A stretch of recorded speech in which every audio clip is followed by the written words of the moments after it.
courtroom of Judge Judith Scheindlin. The people are real. The cases are real. The rulings are final. This is her courtroom. This is Judge Judy. Party's on Hayes versus Normandy. Step forward, please. Jacqueline Hayes says she never got paid for babysitting Michelle Normandine's daughter. They used to be friends. Order, all rise. Gosh, number 82 on the calendar in the matter of Hayes versus Normandy. Parties have been sworn in, Judge. You may be seated. Ms. Hayes, you claim the defendant owes you $430 for babysitting that you did for her daughter. Correct. How did you find her as a babysitter? Well, we were very good friends at the time. And we were very good friends, and she moved into the front house, my boyfriend's rental house, and her rent was raised up. She was your boyfriend's tenant. Right. And her rent was up a little bit from where she was living, and it made it more difficult for her to be able to pay the daycare that she was paying, which she told me was $80 a week. And she asked me one day if I would do it for $50 a week. And I agreed. I agreed. I'm going to give you an opportunity to have your turn. Go ahead. I agreed because I'm a single mother. I was not working. I needed the money, and I wanted to try and help her out because we were friends, and I thought it was helping each other out. So you started to babysit. Uh-huh. How long did you babysit? I'd say approximately about 10 weeks. I did not. Approximately. It was a 10-week period. I don't know I know it's from May to July, but I didn't pay attention because it was through friends. It was just a verbal agreement. I didn't document the exact dates, but I was counting the weeks as they went on. Did you babysit every day? I believe it's 3 to 4 days a week. According to your complaint, months went by or weeks went by and there was no payment. And then I started asking for a payment, and she told me that she hadn't received a check from her husband's company yet for her child support. And so I said, okay, well, I'll continue. And then as time went on, she started bringing things home that she was buying and such and showing them to me. And I would ask her for $20 one day because I didn't have any money to feed my child that night, and she didn't have any money to give me. So I said, well, I'm going to have to discontinue the daycare because I need some money too, and I feel like I'm being taken advantage of. So then I discontinued the daycare. We stopped speaking for a while. Is that why you stopped speaking? Basically. We stopped speaking for a while, and then one day I came home and found $70 cash in an envelope, unmarked envelope, on my door. I assumed it came from her. So did it? Yes, it did. So after a while, I thought, the pressure, the tension was just too much. Living next to each other, we were friends. I wanted us to remain friends.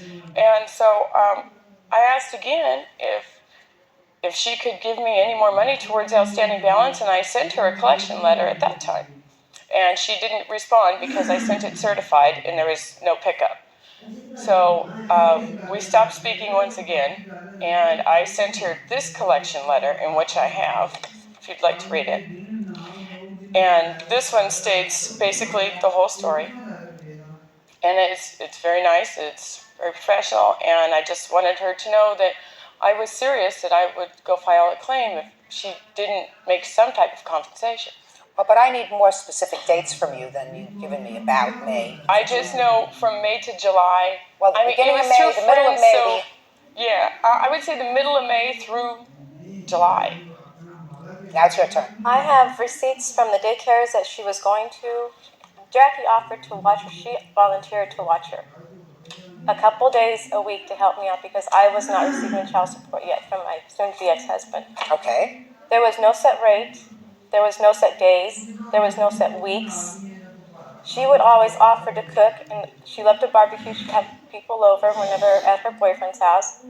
I'd have, there was no 10 weeks. There was maybe the most 2.5 weeks at the most. I disagree with that. And she was paid fully. 70 Well, let me see. You say you have receipts I from have daycare from- during the periods of part of May, June, and July. Right. My grandma has always watched my daughter from day one. I mean, you say that this was not a daycare, this was your grandmother? My grandmother watched, no, she started off watching her when I first got a job. I'm talking about during that period of time. Yes, during this period of times time, that she stayed May, there, June, and July. Yes, I have receipts. From whom? From the daycare my daughter goes to. From a professional daycare Correct. person or daycare Yes. provider. Can I see them, please?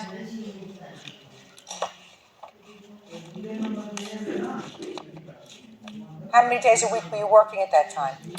5 days a week. And how many days a week was your daughter going to daycare, this professional daycare? Professional one, 3 days a week, and my grandmother would watch her 2 days. Well, I'm not sure about that. I'm not sure about grandma.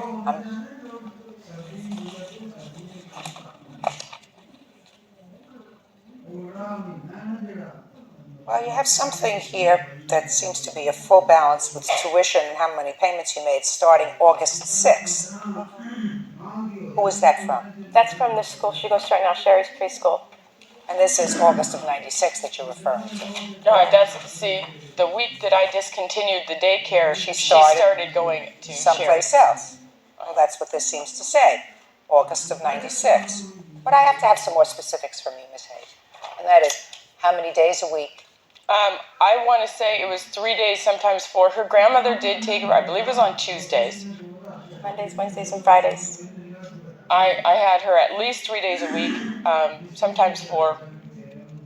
For full days? For full days. I was at her house at 7 in the morning, and she would pick her up between 5 and 5:30 in the evening. So you went to pick her up?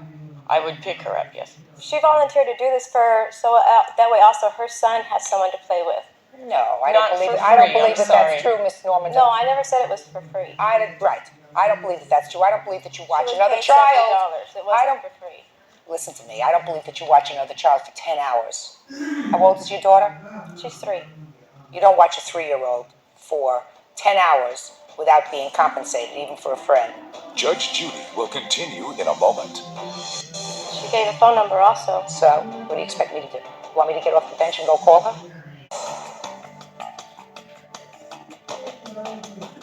Jacqueline Hayes says she never got paid for babysitting Michelle Normandy's daughter. They used to be friends. You have shown me a receipt that you started the daycare, formal daycare in August, which pretty much coincides with what the plaintiff says. Therefore, I believe that you did have an arrangement, and your arrangement was to pay her $50, which I think was more than generous, on a 10-hour day watching a child, a 3-year-old toddler. You paid her $70. Certainly, in June and July alone, we have 4 1/3 weeks. That's almost 10 weeks right there. Part of May, you said, the middle of May, even giving her the benefit of the doubt that you started the end of May. That is your 10 weeks. But here she was at Brenda's daycare, family daycare in Torrance until June 14th. Listen to me. I don't believe that for 2 reasons. First of all, it's on a plain piece of paper, and I don't know who wrote it. Somebody who runs a business, a daycare center, a formal daycare center, has a letterhead. They have a letterhead that says this is what they are. They're licensed, right? This is on a plain piece of paper. I could have typed that in my den last night. She gave a phone number also. So, what do you expect me to do? You had to bring a witness. You want me to get off the bench and go call her? If I went and called her, would she tell me that in the entire month of June, your daughter was there 5 days a week? Is that what she would tell me? She didn't say the whole entire Just month a second. of June. Just a second. Maybe that's a good idea. If I went and called this lady, whose telephone number appears here, would she tell me that in the month of June, your daughter was there 5 days a week? Not 5 days a week. No, my grandmother watched her the remaining other 2 days. I don't believe that. Oh.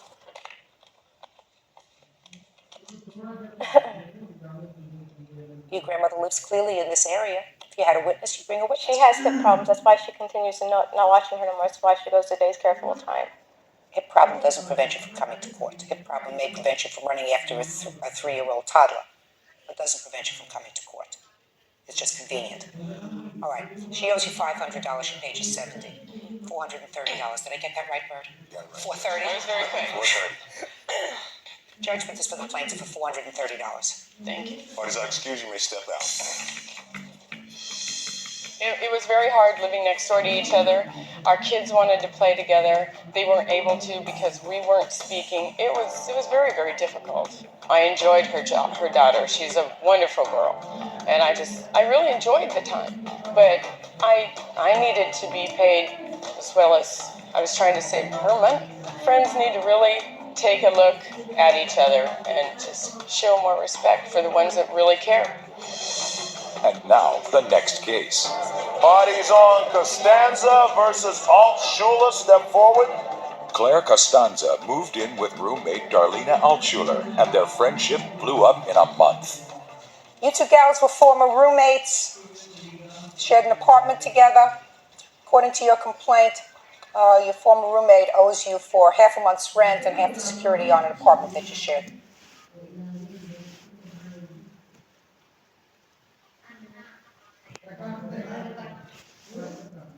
Together. Yes. You say that you gave her a check for your half of the month's rent. So far, is that correct? Right. And that she was supposed to pay the entire month's rent. You wrote a check for the entire month's rent.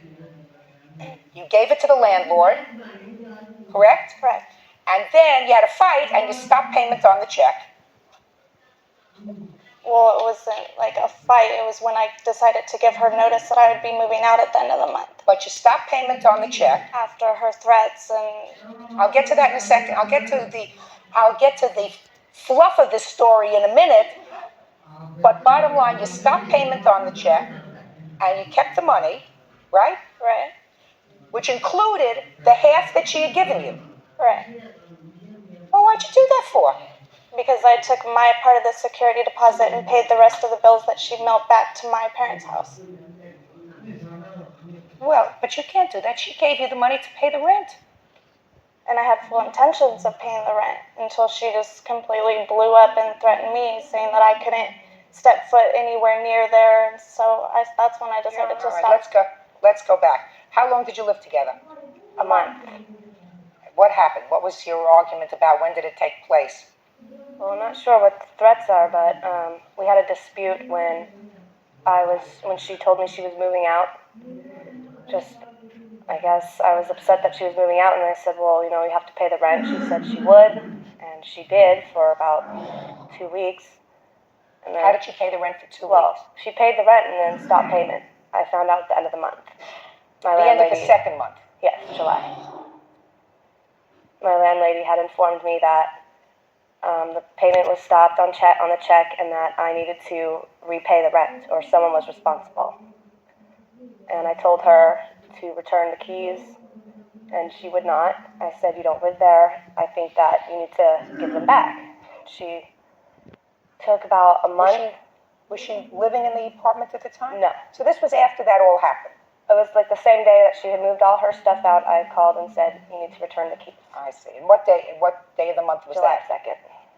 And this was the rent for the month of July? Yes. When she wasn't going to be there, but you had already given her your half of the rent for that month? Yes. June 30th, I believe it was.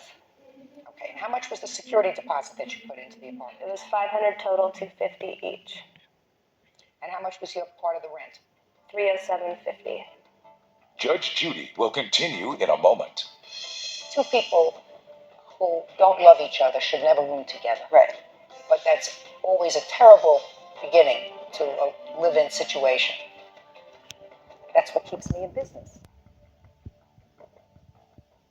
Claire Costanza moved in with roommate Darlena Altshuler, and their friendship blew up in a month. Okay, go ahead. I'm listening to you. I had full intentions of paying the month's rent. I told her on July 1st that I'd be moving out at the end of the month. She freaked out, so I moved all my stuff out that day with still full intentions of paying the month's rent. And then she started, that's when she asked for the keys. I mailed the keys. They came back to me. I mailed them again, certified so that she would receive them. She just said that I couldn't step foot near there. Why would I pay a month's rent if I wasn't allowed to, go anywhere near there? I'm not even talking about your month's your part of the month's rent. Let's not even talk about that. Let's talk about the money she gave you to pay for July. You kept that. For my part of the security deposit. But maybe you weren't going to get back the security deposit if you were breaking your lease without any notice. It was a month to month.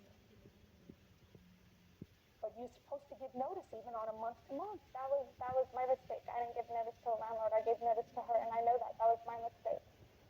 But you're supposed to give notice, because if you don't give notice, then everybody loses the security deposit. What happened with the security deposit? It was forfeited for July's rent, and there's still $115 outstanding. I have the lease here that she signed. I'll take a look at it. And it says on the month-to-month tenancy rent highlighted. Thank you.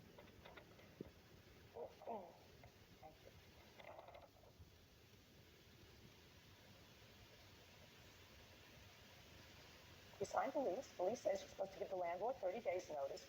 You didn't give the landlord 30 days notice because you said you moved out on the 2nd of July. Yeah. Well, even if you gave the landlord 30 days notice, that wouldn't be the 2nd of August. Right? Right. So whether you gave her notice or whether you gave the landlord notice, you're still responsible for that rent. You are responsible for the rent for that month. Did you move into another apartment? No, I moved back into my parents' house. You've got to read everything really carefully.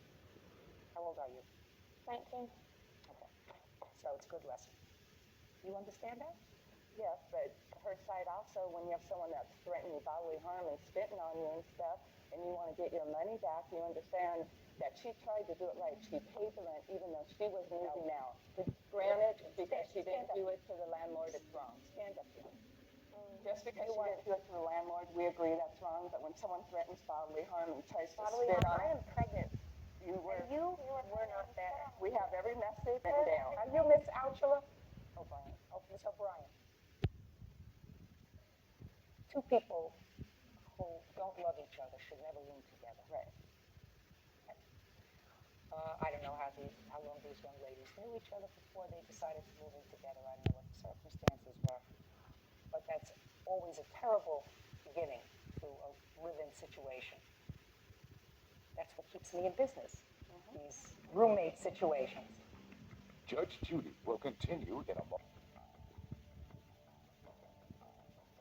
Claire Costanza moved in with roommate Darlena Altschuler, and their friendship blew up in a month. The plaintiff did, in fact, give her half of the rent, $307.50. The deposit, the security deposit, was forfeited because they didn't give 30 days notice to the landlord. When did you finally leave the apartment? My last day would have been August 9th. I went through the walkthrough with my landlady. I moved out, I think, on the 5th. I had another place I was moving to. So it's because she used it for rent, as opposed to Darlena knew once she threatened her that she's never going to give her a deposit back. So what we should have done. Who are you? I'm her friend, and I've been there a lot more than she has. Darlena's mom was not there while any of this was going on, supposedly threatening. And I think Darlena's old enough to take care of herself. And I think she's pregnant. Okay, I mean, if there's any threat, it's verbal, and you can deal with verbal since you've done the same thing back. And I'm sorry, but you weren't there. I was there. I was there. Claire left me for the messages. No, I was there. I've heard the message that she left to Claire. That's funny because I was there when she Listen to left. me. Listen to me. Listen to me. Your daughter made a poor choice of roommates. She didn't get hurt. She safely moved back into the house. You toss it off to a bad experience and you learn from it. That's what you teach children as they're growing up. If you make a bad move, you try to learn from it and not recreate those mistakes as you get older. So the next time she will look further into the background of a roommate. And I'm not saying there was anything wrong with you. I'm just saying if that's the case, you look further before you jump into a situation where you expose yourself to living with somebody that you really don't know. She should learn from this experience. And the experience is going to cost her, I'm so bad in math, $557.50. Judgment is for the plaintiff, that's all. Parties are excused. You may step out. Judge Judy will continue in a moment. Decision was going to be I know what I did was wrong. I think what's fair is fair. I think after knowing someone for about 5 years, that I suppose you think they're your friend, but And find out they're violent and go the other way.